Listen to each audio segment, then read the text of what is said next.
안녕하십니까. 김병철 변호사입니다.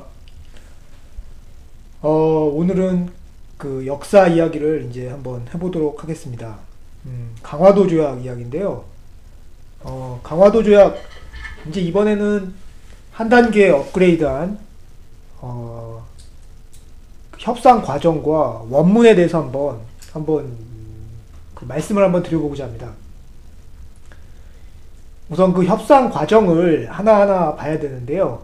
이건 일본의 첫 번째 봐야 될 건 일본의 메이지 유신하고 1873년 그 대원군의 실각입니다. 이 부분을 한번 이제 시작해 보도록 하겠습니다.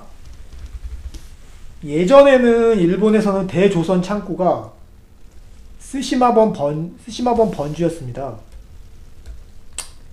하나의 그 막부에 있는 그 하나의 그 번주, 그러니까 우리는 그 범주에서 이제 메이지 유신이 되면서 이제 하나의 국가가 됐잖아요. 메이지 유신을 통해서 헌법도 만들고 그래서 일본 외무성으로 바뀌었어요. 그 주체가. 그러니까 이 외교 문제에 대해서 일본 입장에서는 정리할 필요가 있겠죠. 그 당시 일본 같은 경우는 미국이 흑선을 통해서 그 개방을 시킨 다음에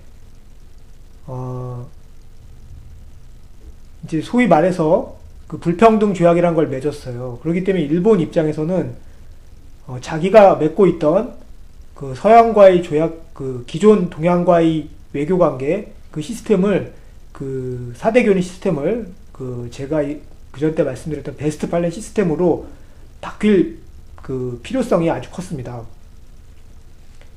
그래서 이제 일본에서는 조선에다가 이제 서계 변화를 요구했죠. 다시 말해서 예전에는 우리나라 같은 경우는 이제 이제 독립된 나라가 아니었잖아요. 예? 독립은 안 했어요. 자준했다라고 주장을 하지만 독립은 안 했습니다. 우리나라는.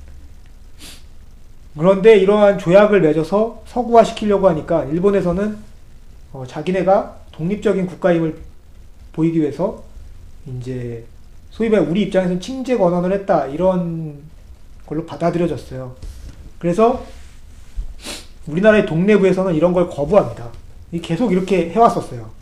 그런데 우리나라 그 조선에서도 이제 변화가 생깁니다. 그게 뭐냐면 1873년에 대원군이 실각을 합니다. 그 최익현이 상소를 해가지고 이제 고종이 직접 친정을 하게 됩니다.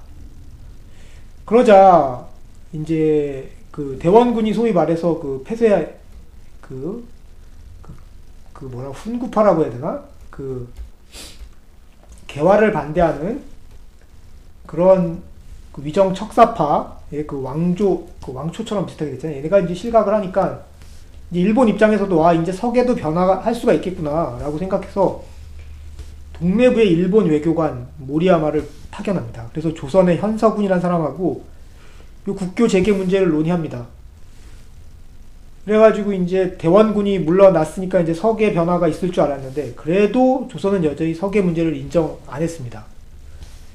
이런 상황이 되자 일본 같은 경우는 서계를 빨리 서계 문제를 제기해서 우리나라 그러니까 조선과 그 소위 말하는 베스트 팔렌 시스템에 따른 그 조약을 맺고 싶었어요. 그래야 그 외국 다른 나라 보기에도 좀 떳떳하니까. 근데 못하고 있었죠. 이런 이유로. 다음 페이지 보겠습니다. 근데 이게 이제 일본은 이제 조선의 개화파 세력을 지지해서 서계 문제를 인정하기 위해 정한론을 사용하고 운요 사건을 일으킵니다. 다시 말해서 이 정한론하고 운요 사건 때문에 뭐 이건 일본의 침략주의 뭐 또는 제국주의적 성향을 보여준다고 이제 주장을 하는 분들도 계시는데 실제로는 이것도 논리적이에요. 그렇지만 이러한 상황의 흐름을 보면 침략 제국주의 이런 논리라고 보는 것보다는 이렇게 보는 게 더 합리적이지 않을까요? 개화파 세력을 지지해서 서계 문제를 인정하려는 거. 왜냐면 이런 서계 문제가 해결이 돼야 그 해방이래. 그 일본의 그 불평등 조약 같은 그런 거, 그 근대 국가로서의 외교 체계를 갖추어 나갈 수 있기 때문이죠. 그래서 한번 원문을 따와왔습니다. 일본 외교문서에서 따왔는데, 이거 아까 전 모리야마가 이제 제안한 거예요. 그래서 히로츠 노부히로라는 사람이 이러한 거를 외무부에 제안을 합니다. 한번 읽어볼까요? 지금 저들이 서로 싸우고 쇄국파가 아직 그 기세를 되찾지 못하고 있을 때 힘을 사용한다면 가벼운 힘의 과시로도 목적을 이루기는 용이하다고 판단합니다.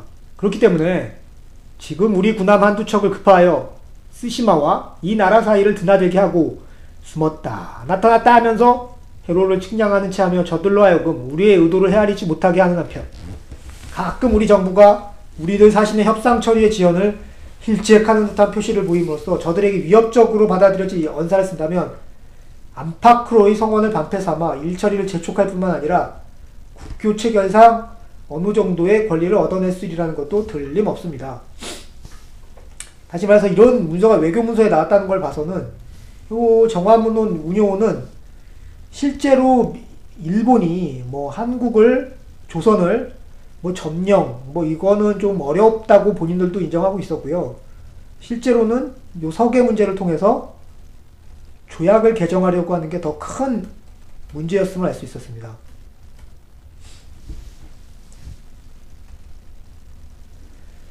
다음에 이제 한 가지 더 업그레이드 해야 될 게 있는데 운요 사건입니다. 운요 사건은 크게 두 가지입니다. 두 가지.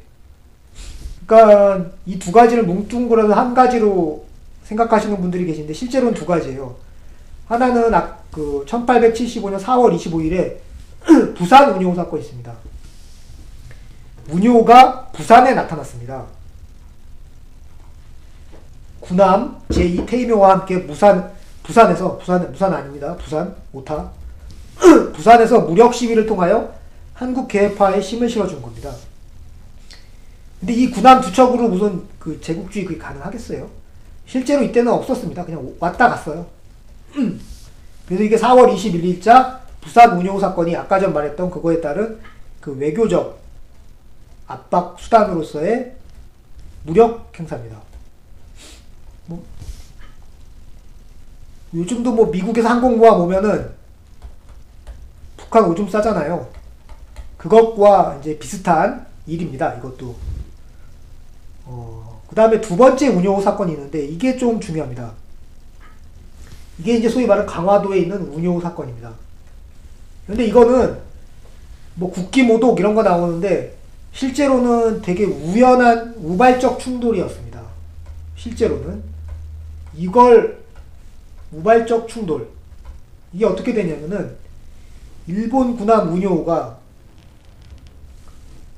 그러니까 청나라로 갔었어요. 왜냐면은 당시에는 그 해로를 측정해야 되기 때문에 그 해로에서 뭐가 문제가 없는지를 이제 보기 위해서 청나라까지 가는 길에 그 해상로를 한 다음에 이제 다시 일본으로 가야죠. 그런데 물이 떨어진 거예요. 물이 떨어졌어요. 그래서 인천 외항에 잠깐 정박했습니다. 그리고 함장이 단정, 그러니까 배에서 이제 조그만 배를 내려가지고 한강을 거슬러 올라가기 시작합니다. 그러니까 강화도 수령이 발포예요. 그런데 그 배가 일본 군함인지 몰랐습니다. 우리나라 사람들은.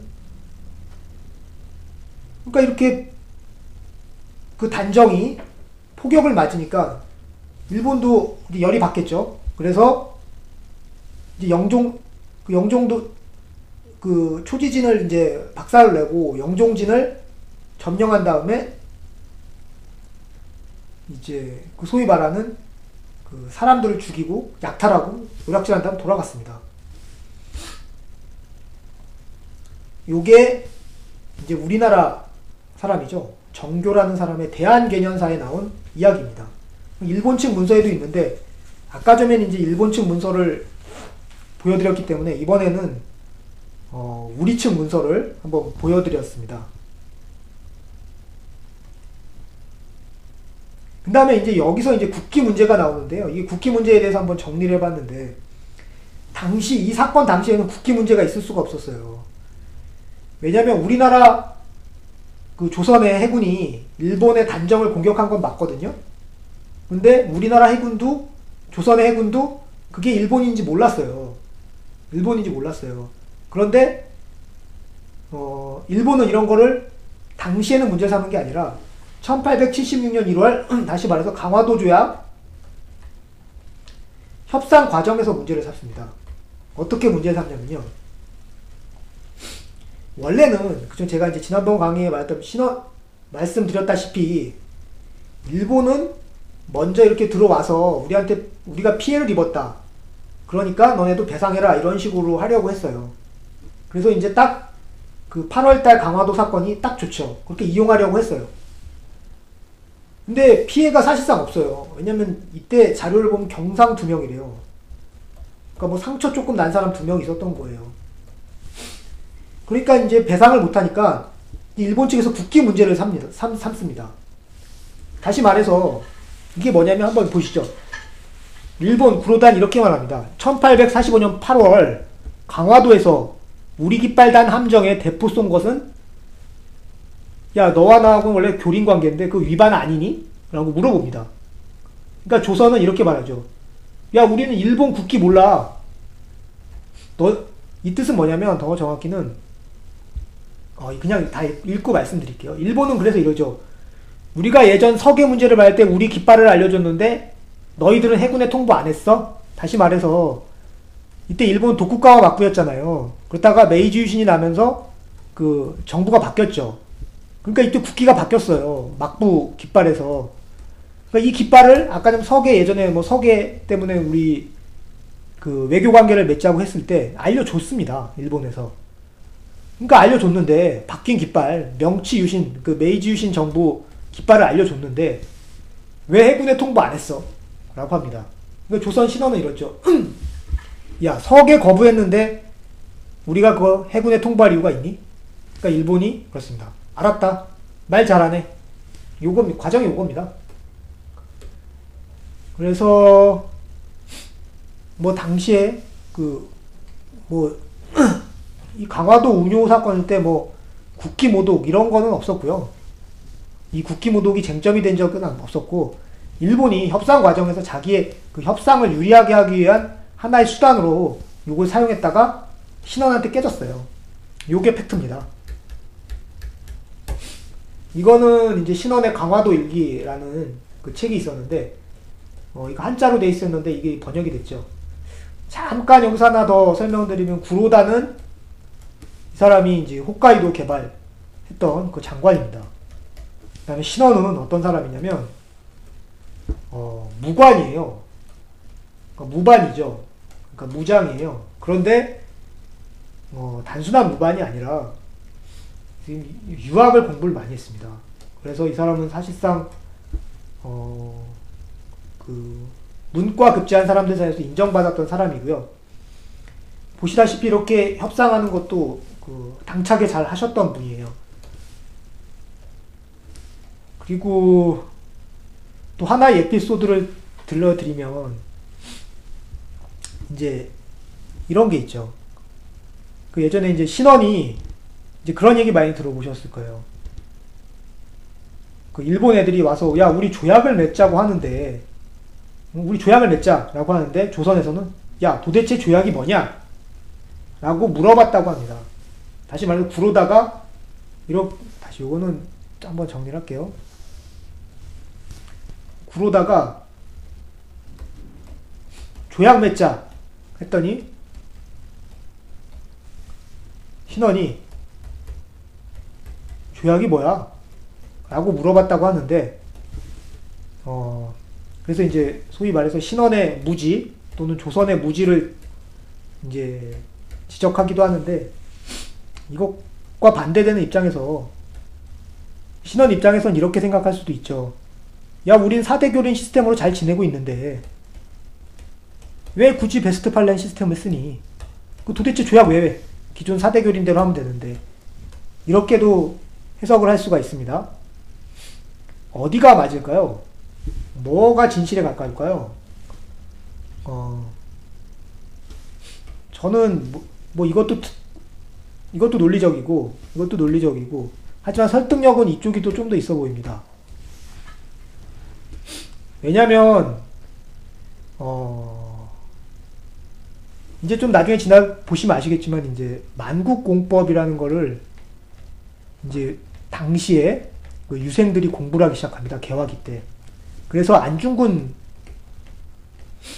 의사 같은 경우는 이 만국공법에 따라서 자기는 테러범이 아니라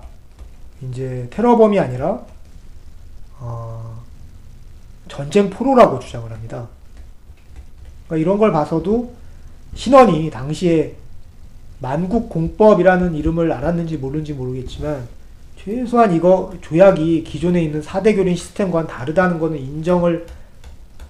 인식을 했을 거예요. 예.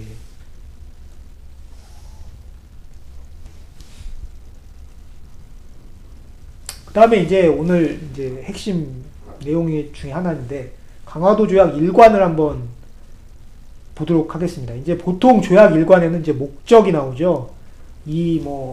왜 하는지 나오는데, 이게 원문입니다. 읽어보겠습니다. 조선국은 자주의 나라이며 일본국과 평등한 권리를 보유한다. 그 다음에 밑줄 친 부분만 볼게요. 예로 돼야 돼. 그러니까 여기 예로 돼야 하고 교린도 나옵니다. 그러니까 이제 이게 그거죠. 아까 전에 우리가 말했던 가장 중요했던 4대 교린 시스템을 어떻게 해요? 베스트팔렌 시스템으로 바꾸는 게 핵심입니다. 이 조약의 이게 목적이죠.